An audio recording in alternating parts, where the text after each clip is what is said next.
大家好啊！自從 TVB 節目《滴水不漏拯救隊》播出之後，我哋收到好多觀眾 inbox 嘅查詢，關於 Cicaco Plus 同埋 Ring Tie 嘅防水塗料係點樣用。今日我哋特別請嚟西卡香港技術部總監 Paul Sir 為我哋一一咁解答。Paul Sir 啊，咁多位觀眾最關心嘅第一個問題係：如果施工表面已經有裂痕，咁我哋可唔可以直接用 Cicaco 或者係 Ring Tie 直接油上去呢？大家好啊！呢個問題非常之好啊！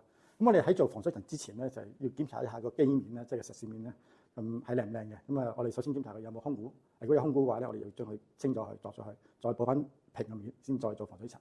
OK，而家冇空鼓啦，咁啊睇有冇裂痕啦。裂痕視乎係幾大啦。如果裂痕超過1mm 以上咧，咁我哋就要先修補咗先。咁可以用呢一種嘅材料啦。咁例如我哋嘅Cicaco20，咁啊直接倒落條裂痕度咧，因為滲透咗裂痕，補翻佢，然後乾透晒啦，我哋就可以喺上邊做防水層。咁如果裂痕咧係好細嘅，頭髮絲咁細嘅話咧，咁我哋你可以直接喺上高就咁做一個防水層就 OK 嘅啦。明白。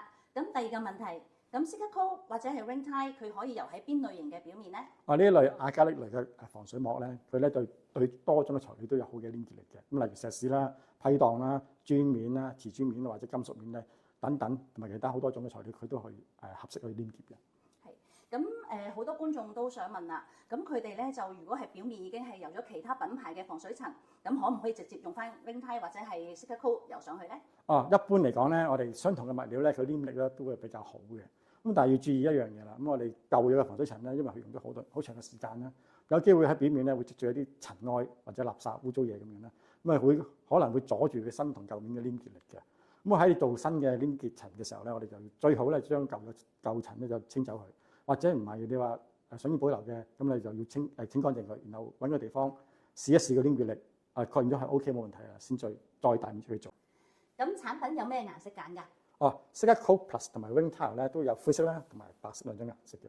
而 Ring Tie 咧仲會有一隻係透明顏色添。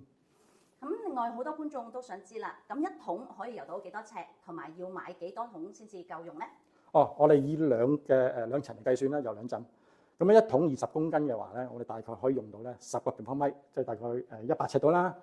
咁啊，我哋建議咧加多10%嘅損耗咧，咁啊應該都夠嘅。最後一個問題，油完之後個面可唔可以直接鋪磚或者係上油漆嘅咧？咁我哋油完咗一個 Cicaco Plus 同埋 Ring Tie 之後咧，咁我哋就唔建議喺上面鋪磚㗎啦。因為點解咧？我呢兩種材料咧係我哋設計上咧係用喺面層嘅。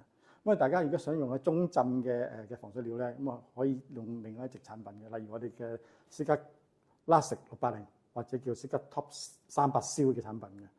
咁啊，至於上油漆嚟講咧，咁我哋要先確定嗰個油漆嘅化學基礎係咪同我哋嘅產品係相吻合嘅。咁我哋建議咧就先揾個地方咧就由小範圍去測試一下，確定係冇問題啊，我哋先可以去大面積去施工。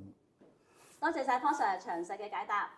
如果大家仲有更加多嘅問題，歡迎隨時 inbox 我哋，記得 comment、like 同 share 俾更加多嘅朋友知道啦。拜拜。